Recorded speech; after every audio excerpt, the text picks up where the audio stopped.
Takže je sobota a 8. A zajtra zhruba o takomto čase sa budem viesť v lietadle 15 hodín na Tajván. Nedá sa to popísať slovami.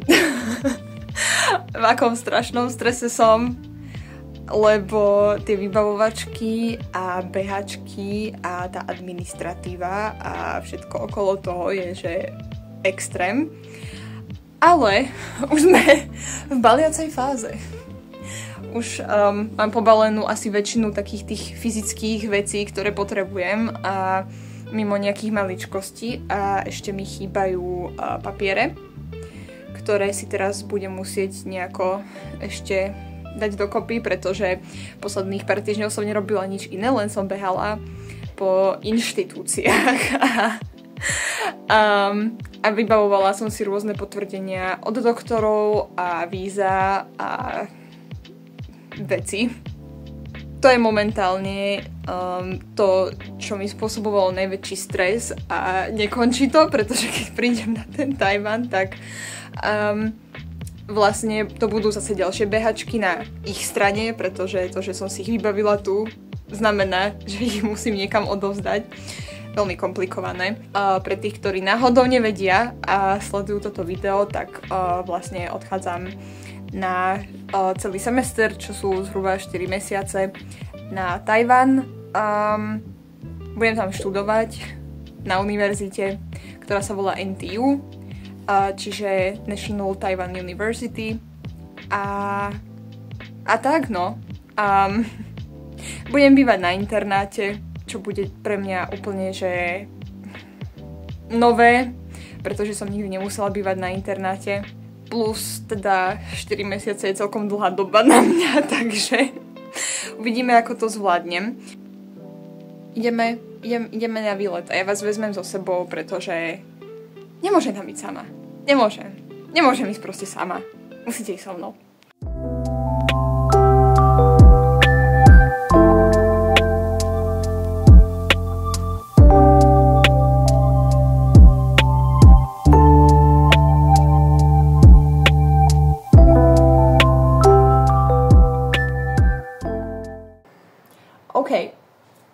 Ozývam sa po celom dni, pretože som nejako nemala priestor k tomu sa nejako vyjadriť, že čo sa teraz odohrávalo.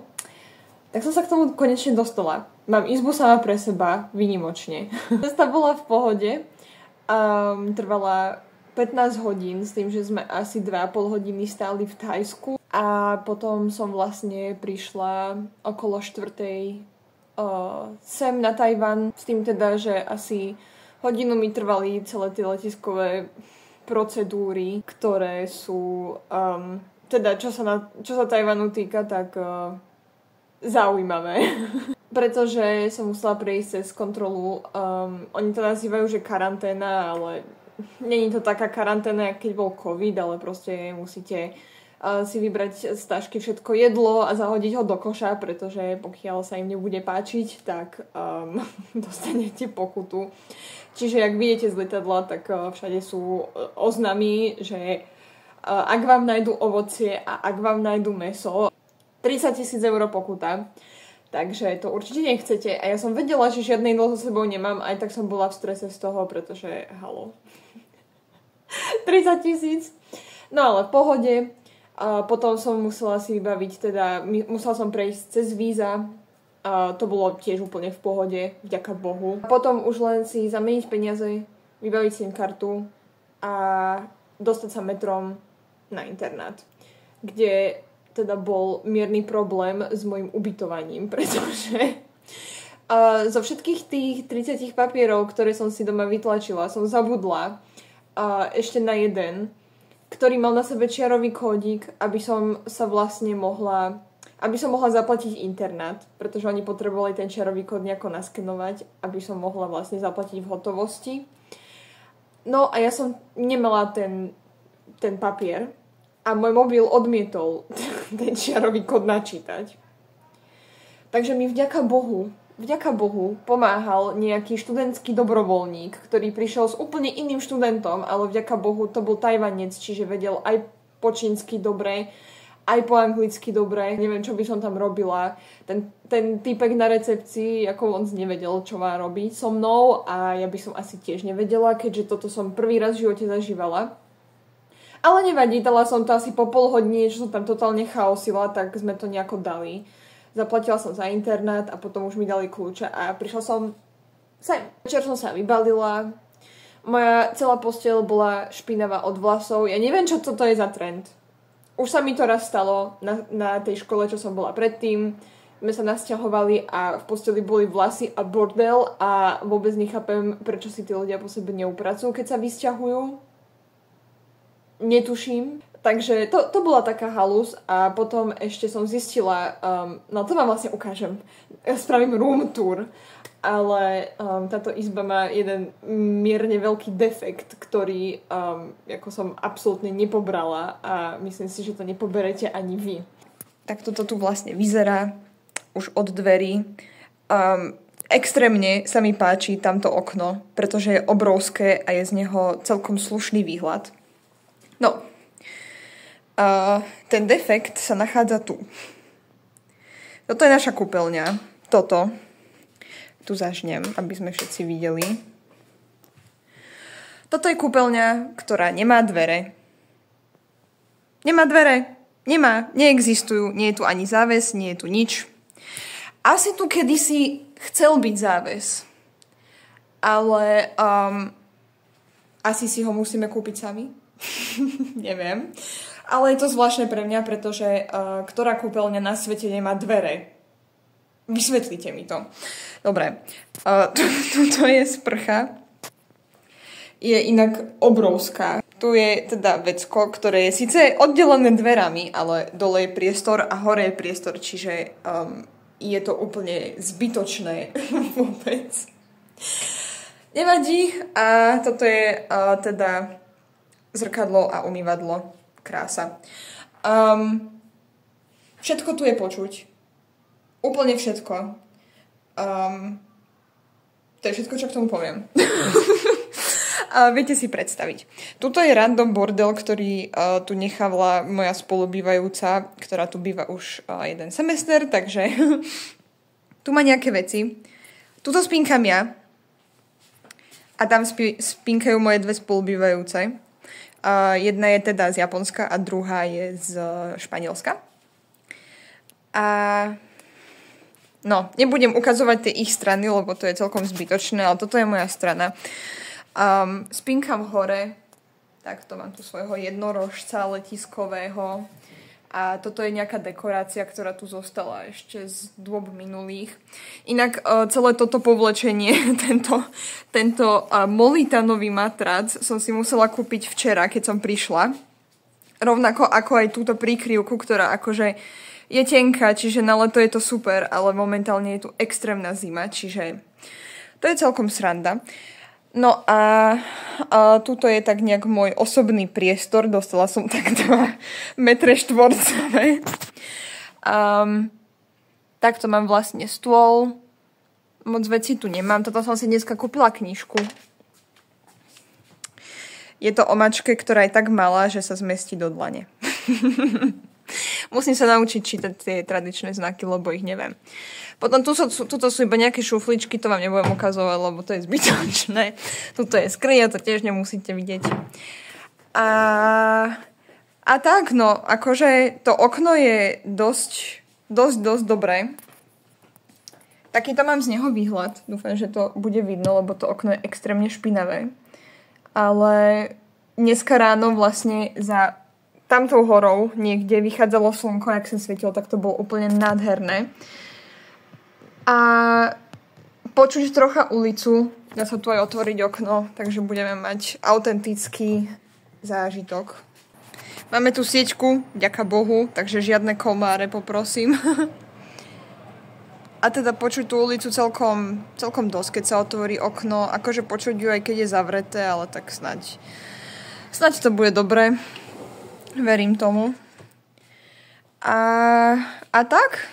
Tak toto u nás vyzerá. Vopred sa ospravedlňujem za svoje roztrasené ruky a fakt, že môj telefón nevie úplne dobre zaostriť pri zlom osvetlení. A tým, že už nemám denné osvetlenie, tak je to celkom ťažké. Nevadí, budeme sa s tým musieť zmieriť. Budem si na to musieť zvyknúť, keďže som ešte nikdy nebývala na internáte a musím povedať, že to bol teda pre mňa dosť šok včera, keď som prišla, že hlavne som nečakala tú kúpeľňu bez dverí. ale bude to v pohode. Verím tomu, že si nejako budeme rozumieť s tými spolubývajúcimi. Sa tu hrám s rebríkom. Ešte sme teda nemali úplne príležitosť sa nejako blízko spoznať. V podstate sa obchádzame, čo mne teraz vyhovuje, lebo aspoň môžem natočiť room tour. Ale tak, dneska som teda bola s jednou spolubývajúcou v škole. Mali sme proste prehliadku nášho univerzitného kampusu. Prešli sme si celý kampus, ktorý je teda obrovský. Že nikdy v živote som nevidela taký veľký univerzitný kampus, ako je tu. Pretože nie som si úplne istá, či by malo trvať hodinu iba prechádzka po ňom. Neviem, nikdy som nebola na takejto veľkej univerzite, takže tak, no mala som tiež zážitok. Ale je tam všetko, čo je fajn. Je tam aj dokonca bazén, čo je pre mňa super. A posilka a rôzne volejbalové ihriska a basketbalové a podobne. Čiže sú tam aj miesta na šport. Je tam x milión budov, rôznych oddelení a rôznych fakult a všetko. Je tam aj jazierko a veľa zelenie, čo ja teda milujem. Akože ja na Tajpeji najviac milujem to, že je tu všade zeleň, napriek tomu, že je to jedno obrovské mesto plné mrakodrapov, tak všade, kde sa pozrete, tak je tam zeleň. Všade rastú stromy, všade rastú nejaké palmy, nejaké, ja neviem, exotické rastliny. Teraz tu aj sakúry rozkvítajú, na to sa veľmi teším, pretože ešte som ich nikdy nevidela v Ázii. A ešte jedna vec. Tá posteľ má 2 metre. Z toho mám hroznú radosť, lebo keď som sem včera prišla, tak som mala taký mierny dojem, že je zase malá, pretože, tí čo vedia, naposledy, keď som bola na Tajvane, tá posteľ, na ktorej som spala, mala 1,70 m a ja mám viac ako 1,70 m, čiže ja som sa na nej celý mesiac nevyspala. Som rada, že táto posteľ, ako som po dnešnej noci zistila, nemá 1,70 m, dokážem sa na nej pohodlne vyspať. Aj keď ten molitanový matrac je teda nič moc, ale som rada, že mám nejaký, že nemusím spať na nejakej karimatke alebo na niečom. Pretože všetky tajvanské postele sú vlastne bez matracov. Akože keď som sa sem nasťahovala, vám ukážem. Keď som sem nasťahovala, tak toto ma čakalo. Presne takáto istá posteľ. A nikde vám nedajú matrac a veci na posteľ zadarmo, čiže si to musíte kúpiť. Sranda, sú to kultúrne šoky, ale som veľmi rada, že som tu, lebo je to pre mňa taká zvláštna nostalgia. Veľmi sa z toho teším, že sa tu nestratím, že proste viem, čo mám robiť a viem sa tu orientovať. Už som sa asi zbavila takých tých počiatočných stresov, že som na všetko sama. To určite o obrovský stres menej, ako nevedieť sa zorientovať a riešiť všetky veci, čo sa týka dopravy a tej logistiky celkovo. Za to som veľmi vďačná, že som mala už možnosť sem ísť a že už sa v tom vlastne vyznám. Takže nemám teraz žiadny problém a vôbec mi nevadilo, že som sa dneska prechádzala po meste sama. Popravde to bolo dosť aj, že fajn. Že som sa z toho veľmi tešila. Čiže mám ešte necelý týždeň na to, aby som si to tu užila totálne predtým, než začne semester. Ale verím tomu, že si to budem užívať, aj keď sa ten semester začne. Takže budem dávať ďalšie updaty.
všetkým krásne dobré ráno. Je nedeľa, asi 8:15 a mňa práve čaká výlet s mojimi novými kamarátmi, ktorých som si našla. A užívam si raňajky pred stanicou metra, pretože v metre sa nemôže jesť. Takže ukážem vám, čo si dávam. Mám tu sojové mlieko bez cukru, pretože ten cukor ma zabíja. A mám tu takéto dva baozi. Poviem vám, že absolútne milujem tunajších dôchodcov. Prišla za mnou taká pani staršia a opýtala sa ma, odkiaľ som, a začali sme sa baviť. A bolo to strašne milé. Došla sa tam poprechádzať, aby doma nepribrala, keď celý deň sedí. To je extrémne rozkošné.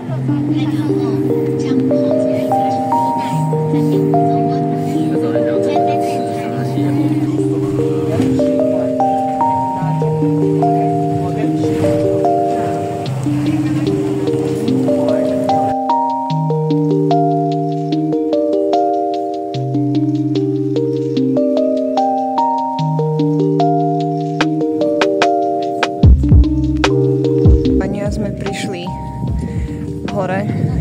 Takáto je tu vlhkosť. To ani nie je dážď, to je proste iba vlhkosť. Šialené.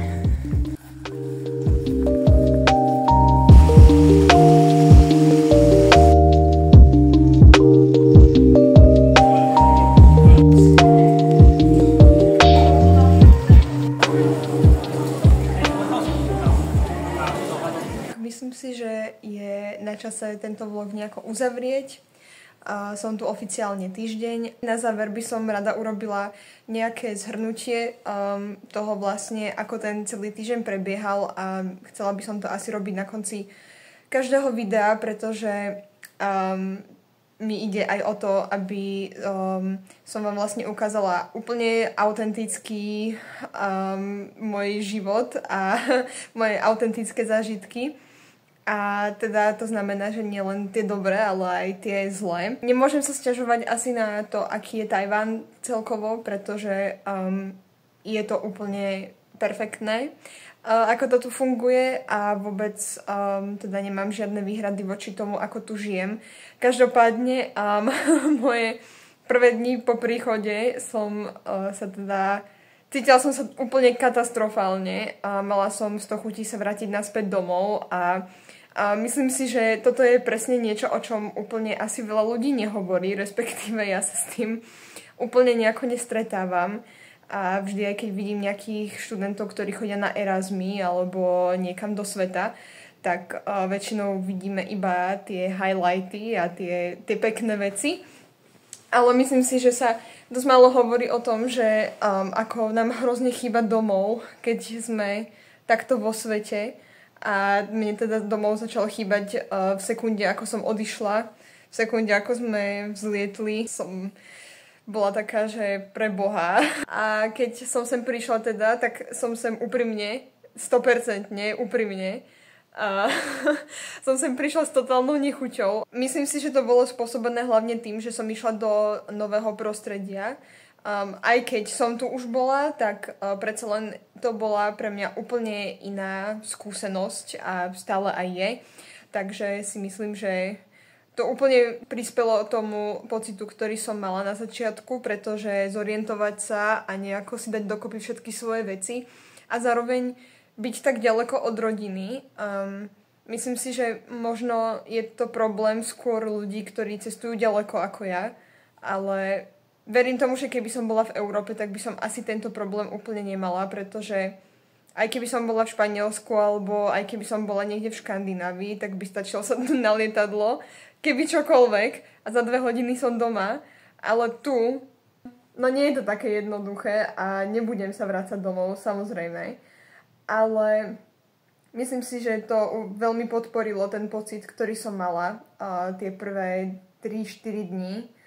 Mala som pocit, že sem vôbec nepatrím, že vlastne ani neviem, čo som sem prišla robiť.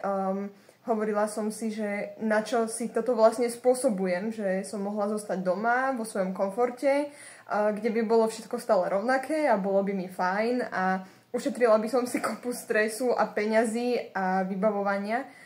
Ale keď už som si tu všetko vybavila, po tých 3-4 dňoch, tak už to celé opadlo a vlastne už som bola v pohode a už som si tu začala ten život užívať. A myslím si, že je úplne normálne sa cítiť takto, ako som sa cítila ja, pretože nejde iba o výlet, ale ide o v podstate aj keď 4-mesačný, ale je to život, ktorý ja tu žijem. Nie je to výlet, nie je to dovolenka. Tak som len chcela zdieľať vlastne aj to škaredé z tých prvých dní, pretože naozaj mi nebolo dobré. Chcela som sa, ako keby ma niekto iba vysadil raz v nejakej cudzej zemi a musím sa tu naučiť žiť. Prišla moja spolubývajúca, tak som to musela nejako odseknúť. Každopádne dúfam, že sa vám video páčilo. Neviem, ako často budú vychádzať, ale budem sa snažiť nejako priebežne to dokumentovať. A tak, ak sa vám páčilo, tak môžete dať like. A vidíme sa zas niekedy pri ďalšom vlogu.